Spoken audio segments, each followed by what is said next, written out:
This is the 30th Sunday in Ordinary Time, October 25th, 2020. Our gospel today is from Matthew chapter 22, verses 34 through 46. Hi, everyone. In today's gospel, Jesus answers another question from the Pharisees. In Jesus' time, the law of Moses, derived from the first 5 books of the Bible, consisted of 613 commandments. When asked which was the most important, Jesus was able to sum all of the commandments up into 2 commandments.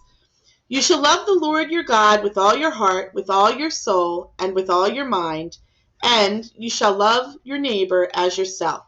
You might sometimes hear this referred to as the greatest commandment or the 2 great commandments. This week, we'll be focusing with the children on love God and love everyone. This is a really hard lesson to put into action during the time of the pandemic.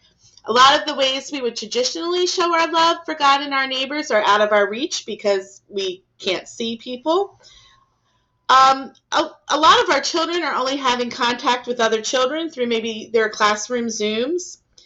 But it's a great time to emphasize that there are a lot of different ways to show love to God and ways that don't require going anywhere.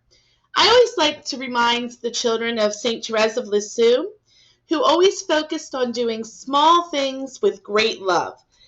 It's a good time to remind our children that praying and performing acts of kindness, no matter how small, are great ways to show love for God and for others.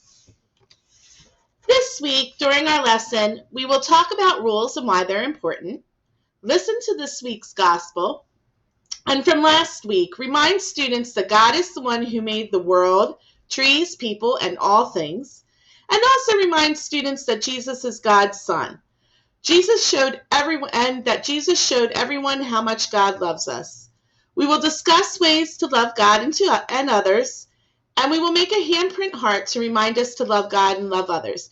If you wanted to make this craft along with us at home, you'll need a piece of paper, markers, and 2 colors of washable paint. If you don't have the paint, you could also just use the markers to outline your children's hands.